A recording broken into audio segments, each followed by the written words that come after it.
Hello, you wonderful people, and welcome to another episode of Not Too Comic Book. This being a show, we're talking about TV shows that are adaptations of comic books. For today's episode, I'm going to talk about the latest episode of Arrow, as well as the latest episode of Black Lightning.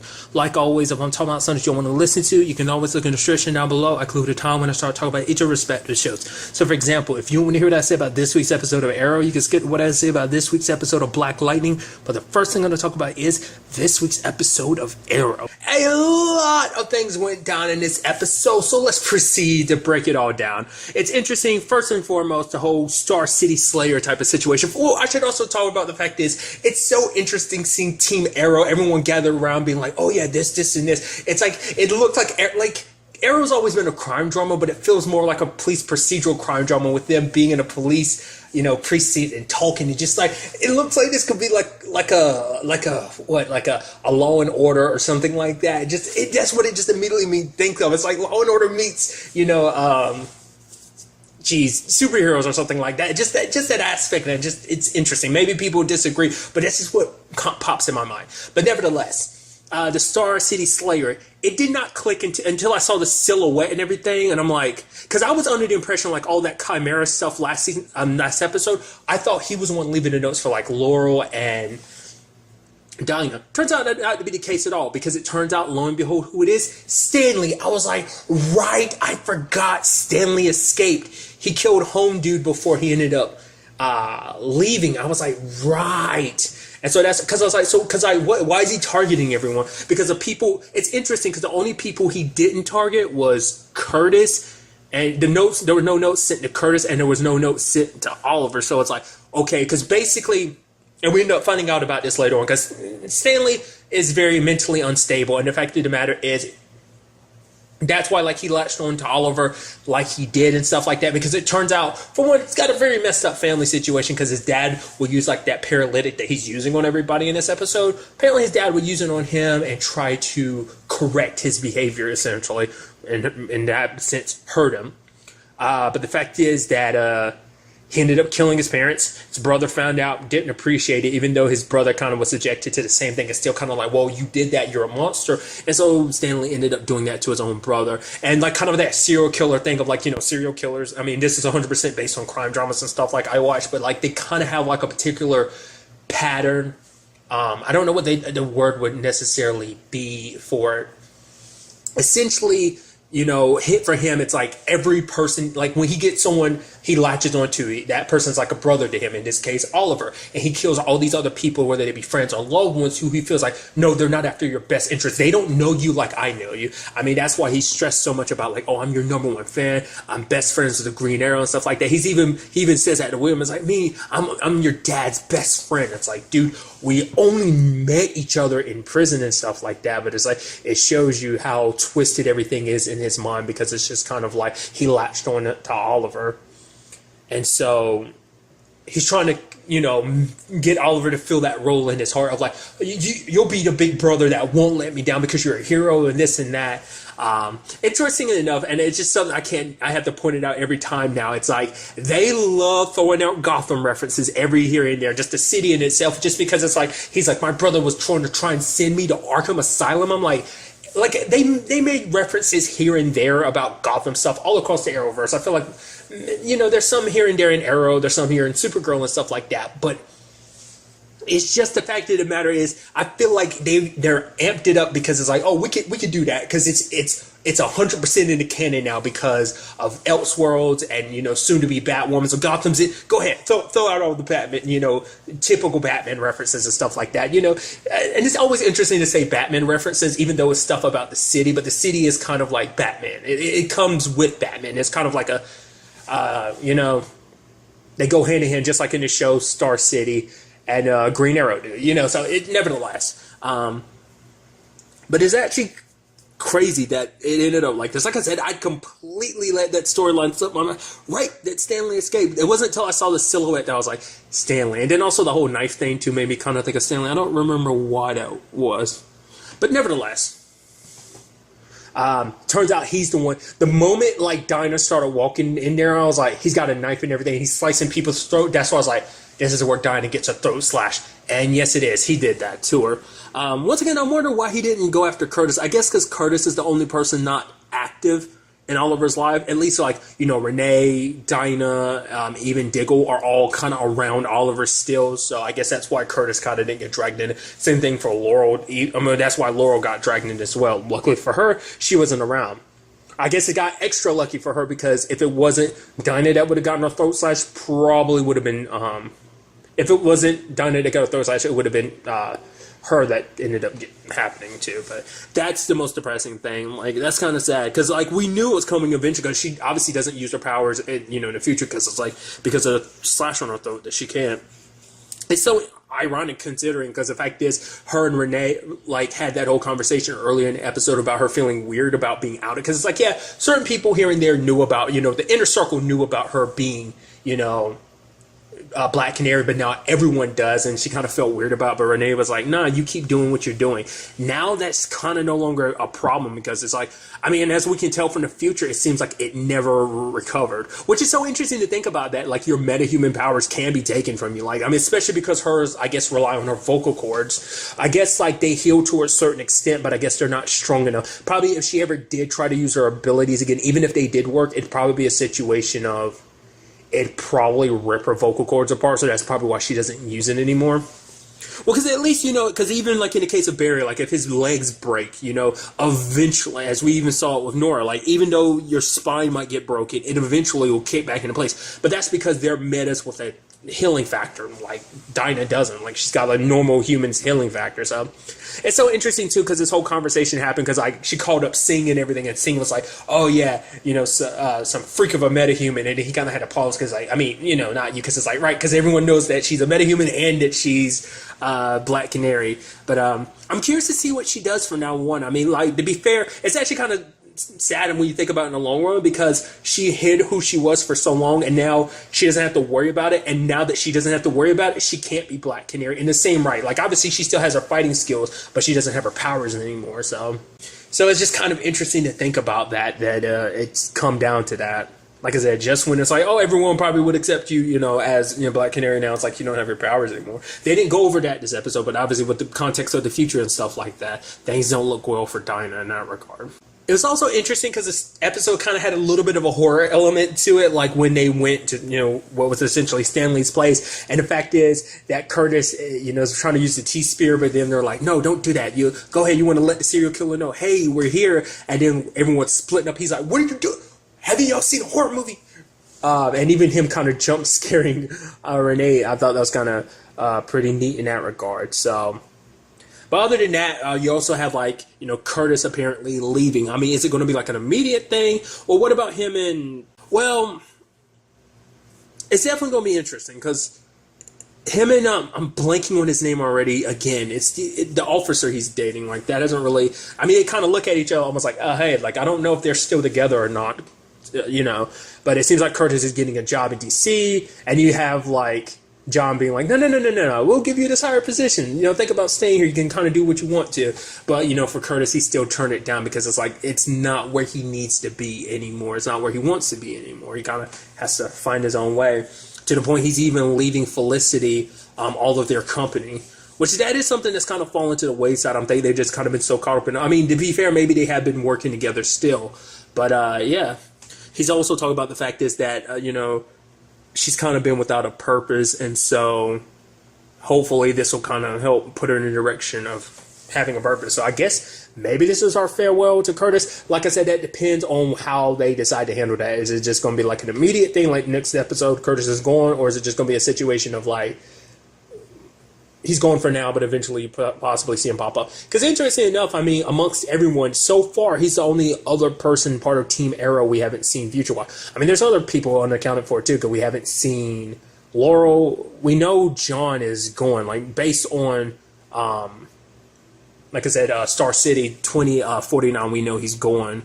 Oliver's still alive at this point in time, because we know because Connor John Jr. hasn't become the Green Arrow yet. Like, I think he picks up the moniker after, you know, he meets up with Oliver under whatever circumstances they meet up. But interesting enough, I thought so, because he's like, oh, Connor. I was like, how many Connors are, like, they're running around 2049 Star City? I was like, I figured that had to be Johnson. Totally was. I thought that right.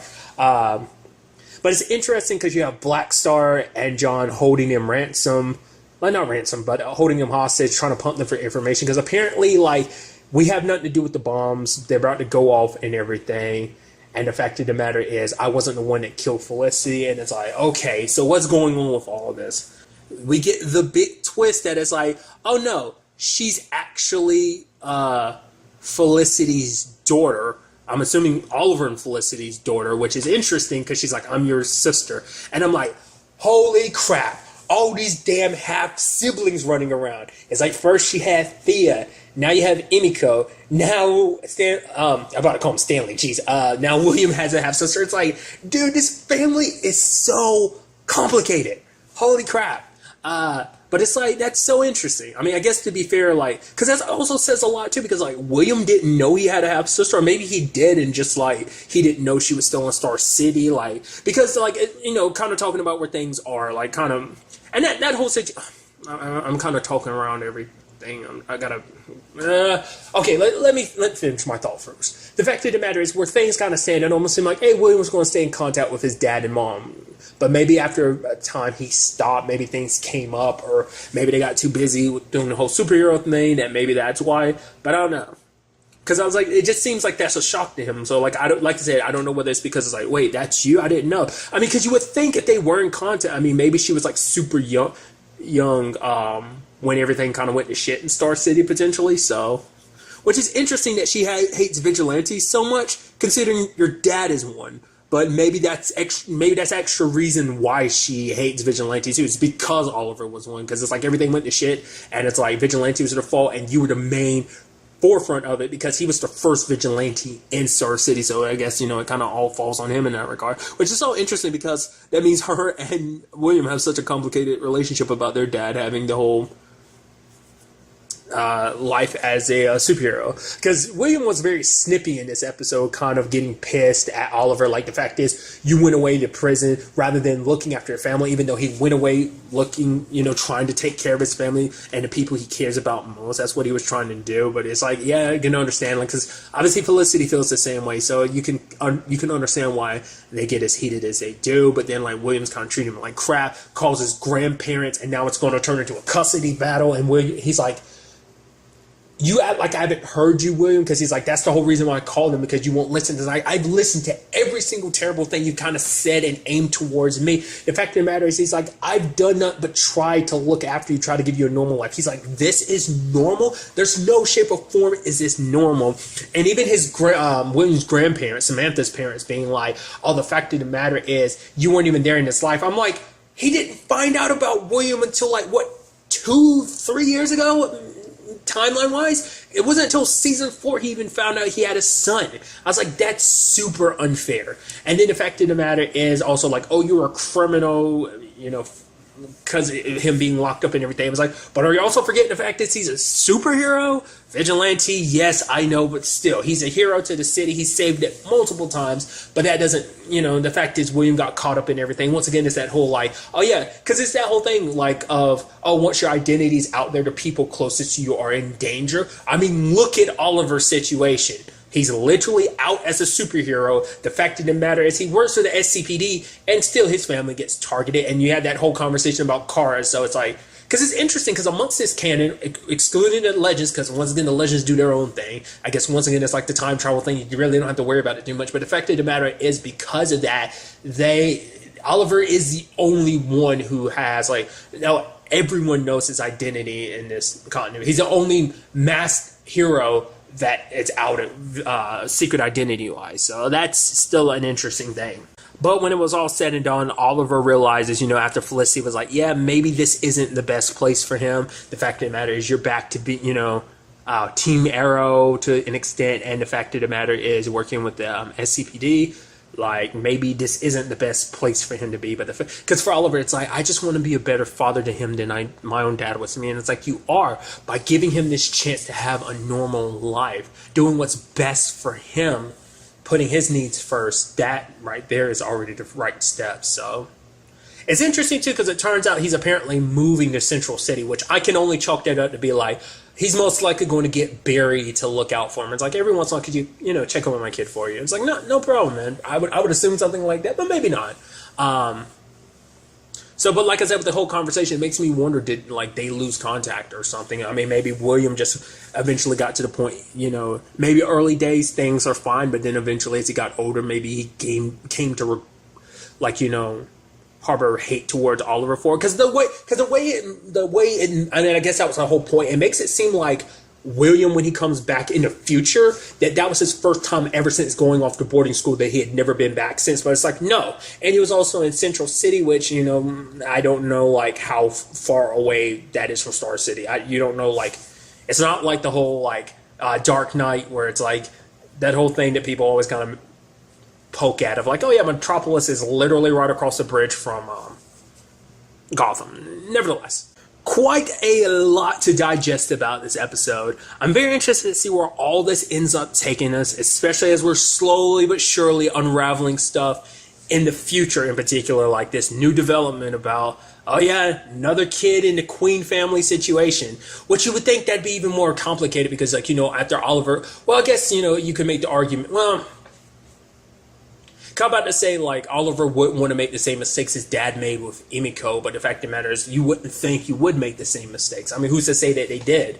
I wanted to, because she wanted to use the Archer program to find Felicity, so she must know that Felicity's not dead, that she's alive, but, because that's the thing, too, it's like, she reached out to William, but not her own daughter, or did she reach out to both of them? Was this her way of kind of bringing the family back together to some extent? Because it's also interesting, too, is this is something I've talked about, too. It's like, let's not forget what was formerly Palmer Tech is Smoke Industries in the future. So the moment we get to the point that Felicity takes over, I'm guessing that's going to be her way to kind of give her purpose again, is taking over that business, which is like, we haven't really seen anything happen with it since Palmer Tech. Like, I think there was the whole chip situation back in season 4. I think that was the last time we saw anything of it. When they were, when she wanted to make the chip readily available and stuff like that. I think that was, like, the last time. Was that before or after she got kicked out? That might have been before. I don't remember. It's been a while. So I'm definitely interested to see, where this all kind of takes us going forward from here. And now moving on to this week's episode of Black Lightning. A lot of interesting things went down in this episode, so let's break it down. First and foremost, I think it's kind of interesting because of the whole video situation of Jennifer, the kind of sit-in with all the other students. The video went viral, so things don't look good for Lowry, but now it puts Jeff in a position like, hey, I'm a get my job back and everything like that. But after talking to Lowry a little bit and then it all kind of sitting in front of him, Jeff decided not to take his job back. Because for him, it's like that situation of he wasn't there. Technically, he was there as Black Lightning, but as Jeff, Pierce, he wasn't there. And so he doesn't want to take the chance of, like, he knows with everything that's going on in his life, the fact of the matter is, balancing his life as Black Lightning and Jeff, there's no room to be in a powerful position like being a principal because he can't guide the students. Because it's so interesting because this all came about when one of his students was like, the fact of the matter is, you said Garfield is for giving people a second chance. So where's your second chance, Mr. Pierce? And so now you see that Jeff is kind of extending that to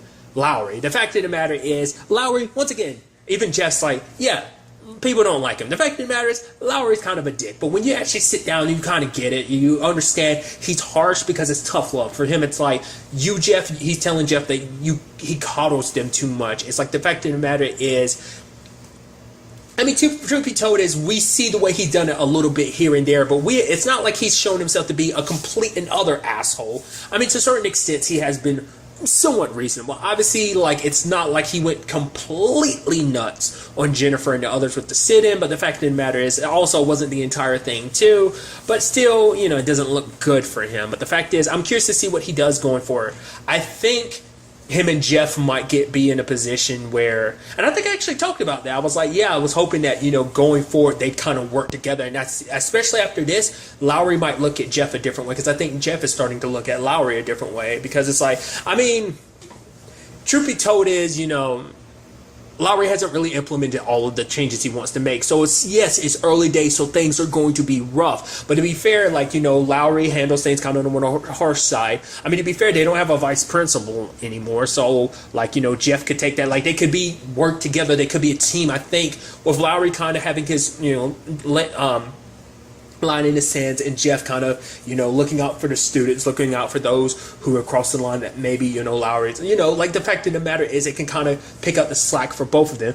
And that way, Jeff can keep his position of kind of helping out with the students and making sure they're going down the right path, but also, not being so 100% necessary because Lowry's there to kind of fill that role. So he has time to go off and become Black Lightning and do what he needs to help the community as well as help the school in any shape or form, So it's definitely going to be interesting going forward. I do like the fact is that Napier didn't appreciate that because it's like, last time I'm sticking my neck out for you. So we'll see in the long run how that all ends up balancing out in the end. Along with all that, this episode, we had the whole Jennifer situation.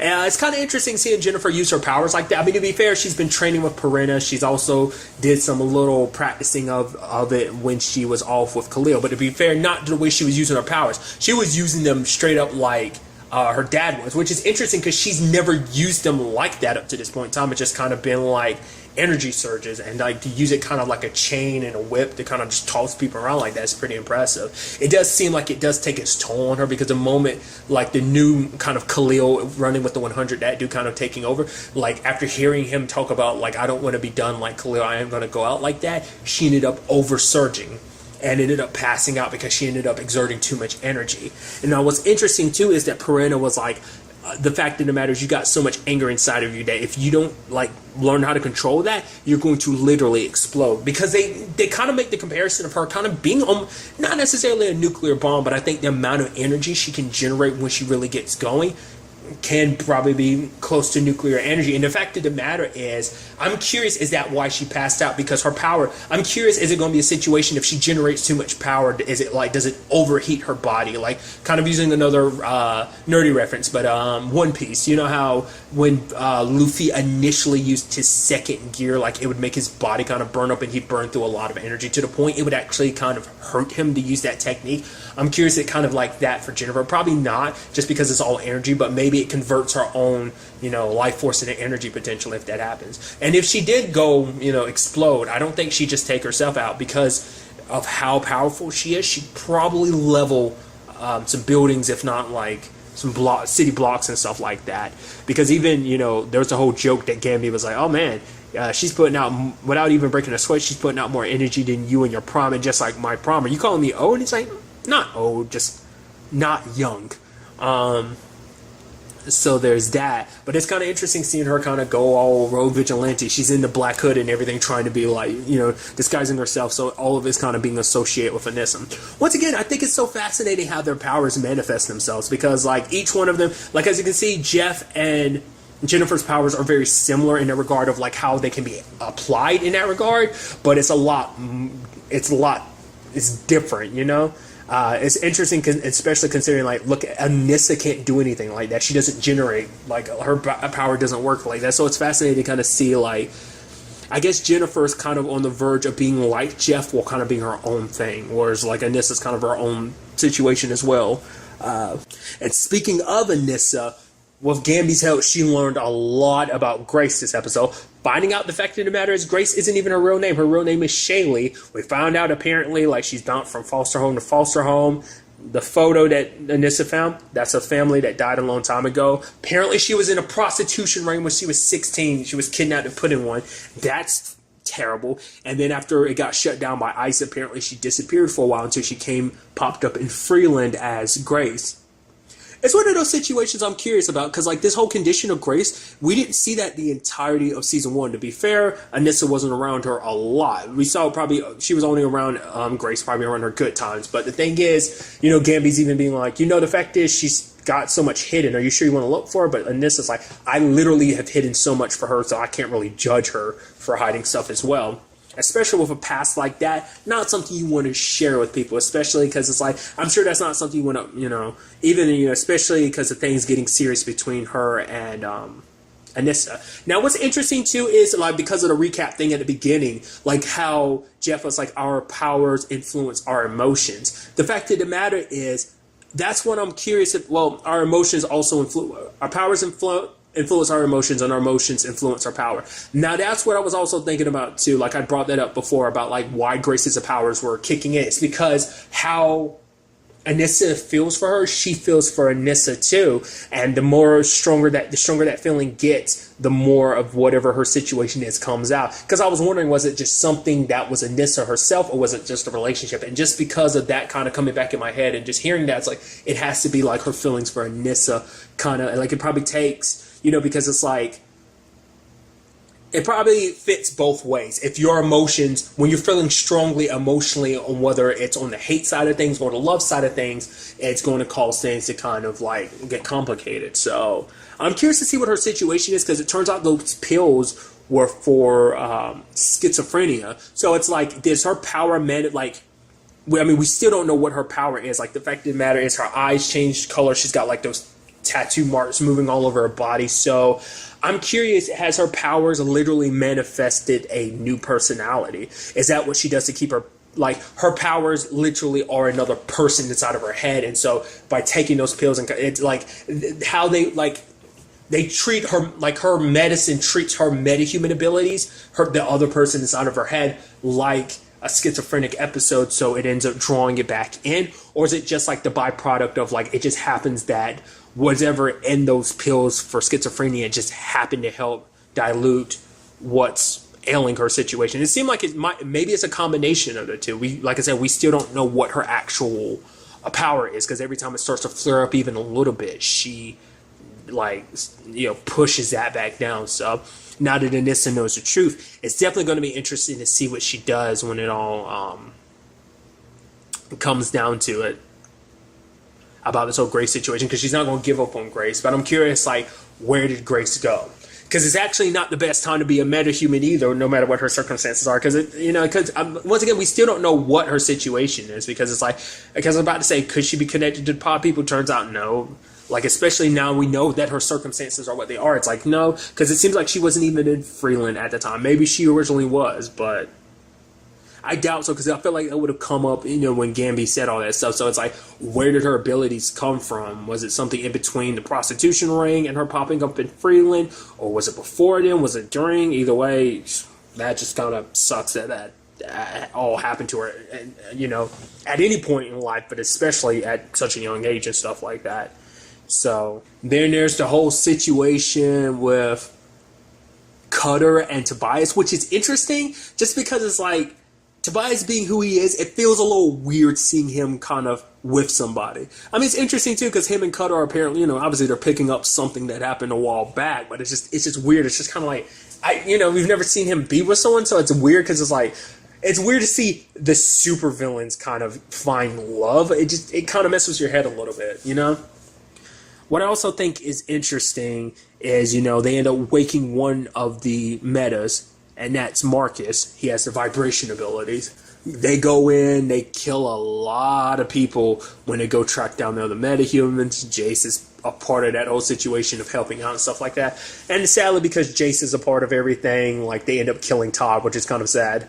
I was like, oh man, that sucks. I mean, to be fair, that Todd served his purpose. He can't really help. I mean, now they have Jace. She can help they have access to all the metahumans, and she knows how to work the computer and all that stuff, so it's like they don't need him anymore. So Cutter takes care of him by blowing up his car, and it's just like, oh, poor Todd. To be fair, it's like, once again, Todd was kind of enjoying everything, like, oh yeah, I'm a bad guy. It's like, geez. It's kind of interesting. Like, I'll note that about this show. Like, this show kind of like casts villains aside. Like, even since season 1, it's like, oh, someone gets established as a villain, like, you immediately take them out. Like I said, Todd was kind of enjoying all the power and everything. I thought we'd be seeing, nope, he's taken care of. I mean, especially because he's not necessary, considering the fact is that, Tobias got his own, I'd go as far as saying his own little Legion of Doom situation going on. He's got Cutter, he's got Jace, he's got at least one of his powerful metas, which, man, that ability is kind of broken, because it's just like, oh, vibrate, disorientate you, Cutter, just come over, pow, pow, pow. Didn't use her knives, because I guess for her, it's like, if people saw the cuts and stuff like that, they'd probably trace it back to her knives and everything like that. So Luckily, Lynn trying to wake up Wendy had Wendy and not in one of the pods, so that's good. And interestingly enough, she used Looker's silver, the element, as a means of healing, just kind of like a very different version of it. Essentially, it's kind of like she broke it down just to a certain extent so it could be used in that regard, and it seems like it worked, which is interesting because like Jace has the whole situation of like, oh yeah, I can wake the rest of these metas up, or I could do it fast, but if I do it fast, most likely some of them won't survive. But it's like, nah, Tobias wants them all as much alive as possible because he plans on selling off every metahuman, which is interesting because there's also the whole Markovian situation. So maybe we'll see Jace try to hook Tobias and the Markovians up, because obviously they'll still probably come after Lynn, because getting a few metahumans here and there is fine and dandy, but at the very least, if they have Jace or Lynn, but more likely have Lynn because she'll be a little less guarded, because Tobias is going to want to keep, Jace around for now. But to be fair, when the time comes, she will be removed as well, just like Todd was. But the fact is that, the Markovians are going to want their the metas that they have on ice awaken too, so that's why they'll take one of the two. But like I said, more likely going to take Lynn. So I'm really curious to see what they're going to end up doing with Wendy. Like, to be fair, her family is gone, so are the Pierces going to take her in? That's definitely going to be interesting. I actually kind of think that'd be pretty neat, because it's like, oh, she's a meta too, and the fact is she needs to be hidden, not unless Gambi hooks her up with something. But to be fair, she's kind of been, in a pod for like the past 30 years, so her family, maybe because she was looking for her family the last time she was awake, so I can't remember if they said that if there was any of them still alive or something like that, but that's definitely be interesting if she stuck around, because that kind of added like a complicated relationship, because it's like the family's already dealing with their own situation, especially Jennifer with her abilities and stuff like that. Having another meta under the household would be pretty interesting. It'd be pretty interesting if that's what they kind of set the Pierces up to be, kind of like a halfway house for metahumans. Not necessarily that they would do that, but it'd just be kind of interesting, especially because Jeff has been doing this for a while. Like, it's like, yeah, he's been doing this meta thing for a while. So maybe that'll be a different direction they end up taking Jeff's story too. It's like not only, leaving behind his duties as principal necessarily, but still kind of a guiding force for the students at the school, but also maybe potentially doing that for other metahumans. Potentially all the other pod kids who are kind of lost. Like, he can be a mentor and friend to them in that regard. So I don't know. I'm very interested to see what that all ends up taking us. Like I said, that's all just a thought there. They might not do anything with Wendy. Like I said, they might just be like, okay, here, be safe and kind of send her on her own. But I feel like they wouldn't do that. Not unless she stays at the Sanctum with Gambi, but we'll see. Like I said, there's also the whole Grace situation, Shaylee situation. We got to figure out where she is and what her whole deal really is. I'm assuming now that the truth is out there, like if Anissa finds her, she'll probably tell her, because whatever Shaylee is going through, like, she can rely on Anissa. The only reason why she hasn't told Anissa is because she doesn't think it probably doesn't want to scare Anissa away with whatever it is, because whatever that stuff is about her, it scares her as well. But knowing that Anissa is a metahuman might make her open up a little bit more to know that she's not alone in all of this, that she's not just the only different person in a relationship. So like I said, we'll see about that. And also Tobias, because I thought it was just about making his own army, which I'm sure he might keep one or two maybe for himself to kind of keep power and stuff like that, but he's going to make enough money selling off these metas. That's the main thing. So we'll see who steps up to buy the metas. And also, what is the ASA going to do after their facility got hit like that and all the metas were taken? So a lot of interesting things. I'm very interested to see what the next episode has in store for us with all of this. But really, that's all I want to talk about. Till the next time we meet, be happy, be safe, live life to the fullest, and enjoy it. Good day and goodbye.